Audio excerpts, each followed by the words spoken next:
Selamat datang di channel Mahasiswa 4.0. Saya Christian Purba akan ditemani rekan saya Ibrahim Alvaro akan membahas industri 4.0 serta transaksi online. Let's get into it.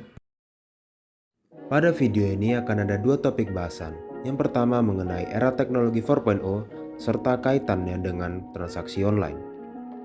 Dan kita akan mulai dengan membahas apa itu yang dimaksud dengan industri 4.0. Ada 4 tahapan dalam revolusi industri. 1.0 ditandai mekanisasi produksi menggunakan tenaga air dan uap. 2.0 produksi massal berkat adanya tenaga listrik. 3.0 industri elektronik dan teknologi informasi. Sementara 4.0 ditandai serba digitalisasi dan otomatisasi. Dan secara umum, teknologi 4.0 ditandai dengan Internet of Things, media sosial, alat telekomunikasi berupa smartphone, dan aplikasi atau software. Selain teknologi itu, terdapat juga teknologi-teknologi lain dalam industri 4.0, di antaranya autonomous robots, simulation, system integration, Internet of Things, cybersecurity, cloud computing, additive manufacturing, augmented reality, dan big data.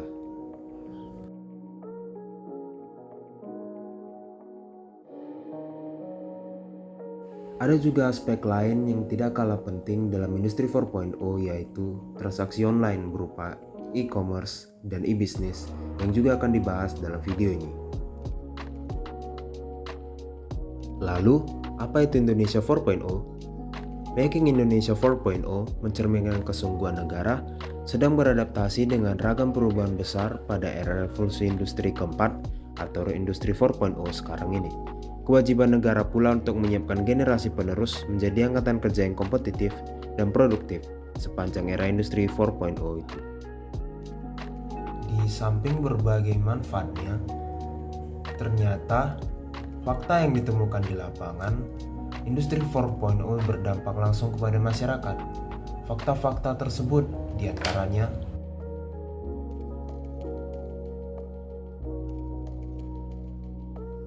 pertama, beberapa toko konvensional yang tutup karena sebagian masyarakat lebih memilih sistem belanja online yang merupakan konsekuensi logis atau dampak dari perubahan-perubahan karena Indonesia sudah menapaki era industri 4.0 yang serba digitalisasi dan otomasi. Berikutnya, pesatnya perkembangan sistem pembayaran di mana dengan adanya e-banking dan berlakunya ketentuan e-money menyebabkan sebagian penyedia jasa di bidang pembayaran mengurangi pegawainya. Kemudian pesatnya pertumbuhan media online. Industri surat kabar pun mengalami penurunan skala bisnis yang cukup signifikan karena tak bisa menghindari dampak dari pesatnya pertumbuhan media online. Lalu ditemukan fakta bahwa lulusan SMA dan perguruan tinggi cenderung kurang aktif sebagai wirausaha dan dominan sebagai pegawai, di mana sebaliknya lulusan SD dan SMP lebih aktif sebagai wirausaha, padahal lulusan SMA dan perguruan tinggi memiliki skill yang lebih apabila ingin menjadi wirausahawan. Juga ditemukan fakta bahwa penganggur terbanyak justru didominasi dengan pendidikan SMA ke atas dan lulusan SD sederajat relatif sedikit penganggurnya. Lalu, bagaimana generasi zaman now berperan sebagai agent of change? Sekarang ini, berbagai industri startup didominasi oleh pemuda atau milenial. Walaupun industri startup tersebut berukuran kecil, ternyata 80% perusahaan startup dunia yang besar berawal dari modal yang kecil. Maka diperlukan keberanian pemuda menghasilkan terobosan agar dapat membuat perubahan di era industri 4.0. Apa saja karakteristik agent of change?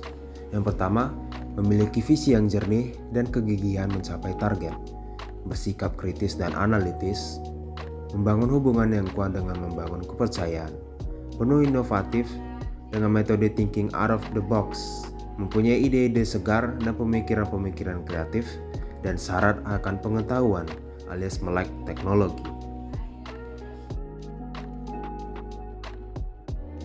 Lalu, apa perbedaan pemuda sekarang yang berperan sebagai agent of change dengan dulunya? Dulu, pemuda seringkali identik dengan kelompok anak muda yang masih dalam tanda kutip bau kencur dan belum berpengalaman, belum matang dalam berpikir, dan belum stabil secara emosi. Sementara pemuda sekarang sebagai agent of change merupakan agen perubahan, sosok yang dinamis, penuh energi, optimis, dan diharapkan dapat menjadi agen perubahan yang bergerak bagi bangsa di industri 4.0 ke depannya. 4 prinsip sukses untuk generasi 4.0. Inovatif, digital minded, berjiwa wirausaha, dan kolaboratif. Di masa depan ada berbagai jenis pekerjaan industri baru yang akan terbuka. Namun, pekerjaan tersebut memerlukan penyesuaian skill. Di antaranya adalah web developer, content creator, event organizer, game developer, animation developer, 3D specialist, digital marketing, anti-hacking, social media management, travel and food blogger, dan sejenisnya. Setelah membahas tentang generasi muda di Society 4.0, selanjutnya kita akan membahas tentang Society 5.0. Di tengah kebingungan kita ketika berusaha memahami tentang industri 4.0, ternyata sekarang sudah ada Society 5.0. Apa sebenarnya Society 5.0 itu? Konsep Society 5.0 pertama kali digagas oleh negara Jepang sebagai sebuah masyarakat masa depan yang dicita-citakan oleh negara Jepang. Konsep resolusi industri 4.0 dan Society 5.0 sebenarnya tidak memiliki perbedaan yang jauh. Akan tetapi konsep society lebih fokus pada konteks terhadap manusia. Jika revolusi industri menggunakan AI dan kecerdasan buatan sebagai komponen utamanya, sedangkan Society 5.0 menggunakan teknologi modern, hanya saja mengandalkan manusia sebagai komponen utamanya. Di Society 4.0 memungkinkan kita mengakses dan membagikan informasi melalui internet. Maka Society 5.0 adalah era di mana semua teknologi adalah bagian dari manusia itu sendiri. Internet bukan hanya sekedar untuk berbagi informasi, tetapi juga untuk menjalankan kehidupan. Di Society 5.0, informasi dalam jumlah yang sangat besar yang berasal dari dunia nyata terakumulasi di dunia maya. Di dunia maya, big data ini dianalisis dengan kecerdasan buatan atau artificial intelligence AI, dan hasil analisis diumpankan kembali ke manusia dalam dunia fisik dalam berbagai bentuk. Dalam masyarakat informasi masa lalu atau Society 4.0, kegiatan yang umum dilakukan adalah mengumpulkan informasi melalui jaringan dan dianalisis oleh manusia. Namun di Society 5.0, orang, benda, dan sistem semuanya terhubung di dunia maya dan hasil olah data oleh AI yang mampu melebihi kemampuan manusia. Dalam menghadapi perubahan besar di dunia, teknologi baru seperti IoT, robot, artificial intelligence, dan big data terus mengalami kemajuan. Contohnya Jepang yang berupaya mewujudkan Society 5.0 dengan cara menggabungkan teknologi-teknologi baru ini di semua industri dan kegiatan sosial dan ekonomi mereka. Dalam Society 5.0, di mana komponen utamanya adalah manusia yang mampu menciptakan nilai baru melalui perkembangan teknologi, diharapkan bisa meminimalisir adanya kesenjangan pada manusia dan masalah ekonomi di kemudian hari. Memang rasanya sulit dilakukan di negara berkembang seperti Indonesia, namun bukan berarti tidak bisa dilakukan, karena saat ini negara Jepang sudah membuktikannya sebagai negara dengan teknologi yang paling maju. Saatnya kita bersiap menuju Society 5.0. Kita sudah tahu bahwa perkembangan teknologi yang semakin pesat, seiring berjalannya waktu telah memicu lahirnya revolusi industri 4.0, di mana peran teknologi akan lebih banyak terlibat untuk mengiringi tenaga manusia agar efektivitas dan efisiensi dalam cakupan kerja. Menurut Bank Indonesia, era industri 4.0 mendasari gerakannya pada 3 poros yang meliputi inovasi teknologi, model bisnis dan data, serta network effect. Walaupun berbeda dari sebelumnya, tapi justru revolusi industri ini dapat memberikan kontribusi penting bagi keberhasilan rancangan ekonomi digital untuk Indonesia. Tak perlu diragukan lagi, pengaruh dari era revolusi industri 4.0 merambah ke berbagai bidang, termasuk ke sisi payment Indonesia. Contoh nyatanya terletak pada bergesernya metode pembayaran serta jual beli dari konvensional ke arah digital. Seperti yang dilansir Tempo, Bank Indonesia menyatakan volume transaksi digital banking tumbuh sebesar 60,27% menjadi 572,8 juta transaksi.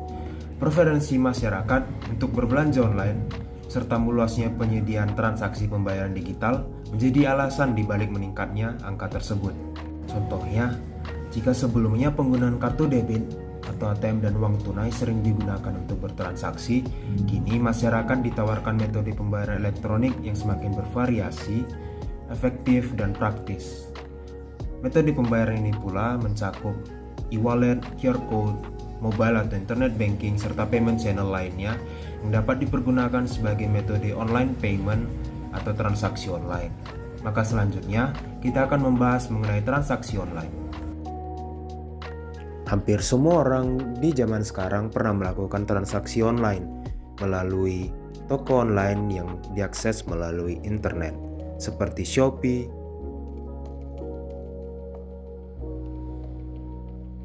Tokopedia, dan Bukalapak, serta berbagai macam toko online lainnya seperti Lazada, Blibli, dan Zalora. Selain itu, kita juga bisa bertransaksi online melalui Grab dan Gojek. Lalu, apa itu transaksi online? Transaksi daring atau online adalah transaksi yang dilakukan antara penjual dan pembeli secara daring melalui media internet. Tidak ada pertemuan langsung antara pembeli dan penjual secara tatap muka. Lalu apa saja keuntungan transaksi online? Yang pertama, hemat bahan bakar, energi, dan waktu karena barang dikirimkan kepada kita tanpa kita perlu menemui penjual. Kedua, kita bisa melakukan perbandingan harga secara langsung untuk mendapatkan harga yang paling pas sesuai budget kita. Ketiga, bisa bertransaksi selama 24 jam sehari dimanapun kita berada. Keempat, dengan transaksi online kita tidak perlu menunggu lama di kasir karena diproses secara langsung. Dan keuntungan yang terakhir, lebih mudah mencari barang karena kita hanya perlu mengetikkan barang yang ingin kita cari pada kolom search. Di samping berbagai kelebihannya, transaksi online juga memiliki kelemahan. Di antaranya yang pertama, kita tidak bisa memeriksa barang secara langsung. Kita hanya dapat melihat foto dan deskripsinya. Yang kedua, dapat tertipu jika berbelanja di situs yang kurang terpercaya. Maka diperlukan kehati-hatian agar kita tidak tertipu. Karena dalam transaksi online kita cenderung tidak mengetahui identitas penjual.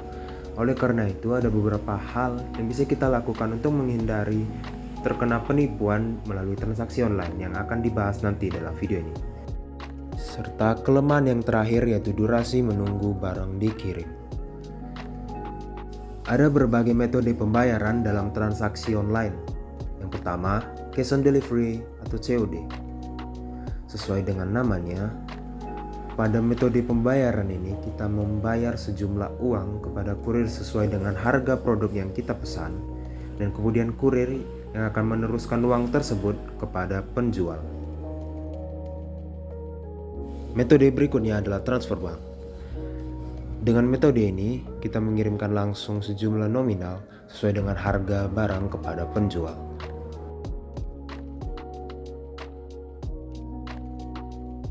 Yang ketiga, metode rekening bersama. Metode rekening bersama sendiri sering kita temui dalam berbagai e-commerce, seperti contohnya Tokopedia, di mana kita membayar kepada Tokopedia, kemudian Tokopedia yang meneruskan kepada penjual setelah proses pembelanjaan selesai. Metode ini relatif lebih aman dan lebih praktis bagi dua belah pihak.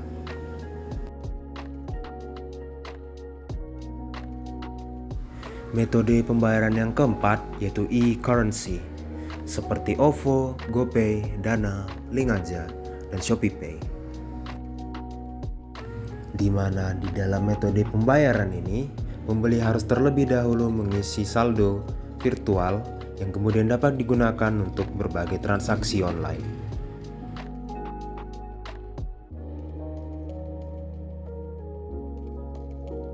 Metode pembayaran terakhir yaitu membayar di minimarket,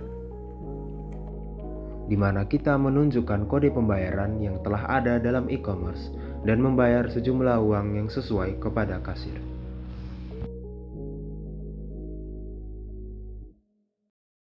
Bersamaan dengan berkembangnya transaksi online, juga membuka kesempatan bagi oknum-oknum tidak bertanggung jawab untuk melakukan penipuan. Maka daripada itu kami berikan beberapa tips belanja online secara aman.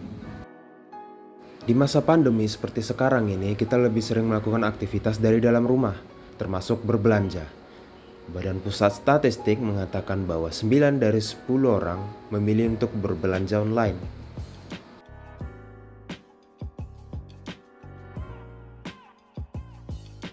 Namun ditemukan juga maraknya praktik penipuan melalui berbagai transaksi online yang ada di internet,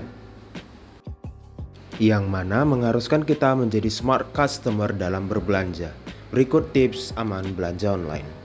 Yang pertama, riset layout situs penjual. Dalam laman website jual beli seperti misalnya Tokopedia, ada bagian-bagian tertentu yang memudahkan pembeli untuk mengetahui penjelasan tentang produk. Bagian-bagian pada website ini juga didesain sedemikian rupa agar menarik pembeli. Situs jual beli yang resmi umumnya memiliki URL yang jelas, tulisan yang baik dan benar, serta kualitas website yang cenderung baik. Sementara, situs jual beli palsu umumnya memiliki domain yang tidak umum, user interface yang buruk, serta penulisan yang tidak rapi. Tips yang kedua, cari data dan informasi seputar penjual. Dalam berbagai e-commerce, biasanya kita bisa melihat informasi mengenai penjual, di mana pada laman informasi toko biasanya tertera deskripsi toko, alamat toko fisik, sejak kapan toko itu dibuka, layanan pengiriman yang diterima, serta nomor HP, yang dimana dengan nomor HP ini kita bisa memanfaatkan aplikasi Get Contact untuk melihat apakah nomor tersebut pernah ditandai sebagai penipu sebelumnya.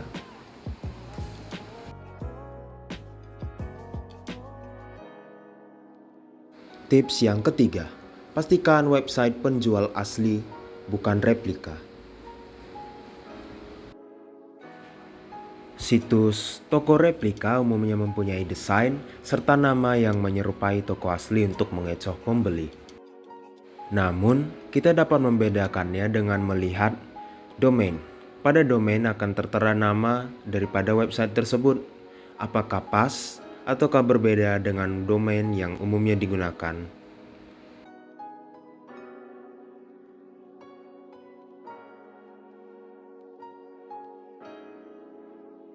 Kita bisa memastikan bahwa website yang akan kita pakai merupakan website resmi dengan mencarinya terlebih dahulu di search engine seperti Google.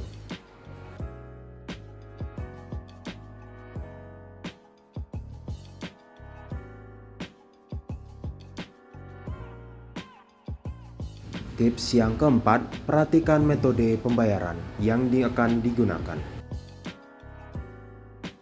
Pastikan pada saat berbelanja kita menggunakan metode pembayaran yang telah memiliki izin dari Bank Indonesia. Usahakan tidak menggunakan metode pembayaran yang meminta privasi kita, seperti meminta detail mengenai kredit card, ATM, dan lainnya.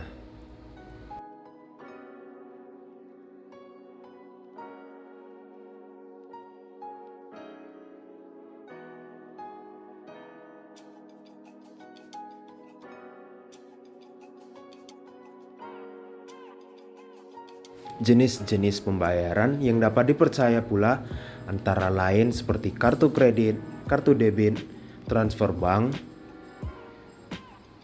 serta metode pembayaran online seperti PayPal, GoPay, OVO, Dana, dan sebagainya.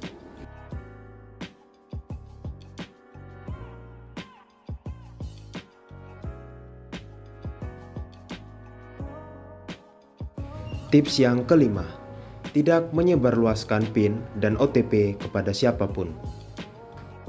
Biasanya, berbagai website resmi tidak pernah meminta PIN atau OTP customer secara pribadi. Maka daripada itu, kita harus berhati-hati terhadap berbagai upaya penipuan yang meminta PIN serta OTP kita. Seperti umumnya, penipuan memenangkan hadiah yang mengaku-ngaku berasal dari instansi resmi. OTP hanya perlu diketahui oleh kita pada saat kita melakukan berbagai macam transaksi. Dan tips yang terakhir, perhatikan keamanan situs online shop. Pastikan website berbelanja yang ingin kita pakai berdomain HTTPS pada awalnya, bukan HTTP. Walaupun terlihat mirip, S pada HTTPS berarti secure. Kemudian, pastikan password yang kita gunakan dalam berbagai akun hanya diketahui oleh kita, serta hindari password yang mudah ditebak seperti nama, tanggal lahir, serta identitas diri yang umum lainnya, agar tidak mudah diretas oleh penjahat. Setelah mengetahui tips belanja online aman tadi, semoga kita terhindar dari penipuan pada saat transaksi. Oh iya, era industri 4.0 juga membuka kesempatan luas bagi kita yang ingin mencoba untuk berusaha di bidang apapun.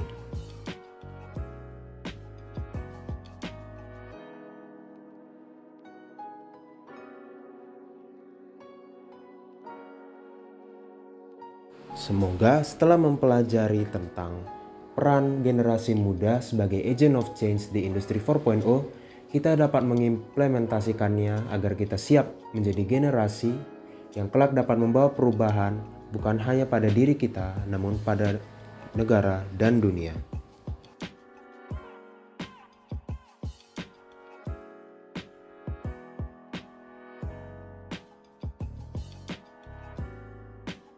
Sampai di situ terlebih dahulu topik bahasan kita pada video kali ini. Saya Christian Purba dan rekan saya Ibrahim Alvaro pamit undur diri. Terima kasih telah menonton video ini. Jangan lupa berikan like, subscribe, dan kritik yang membangun kami persilakan di kolom komentar. See you again.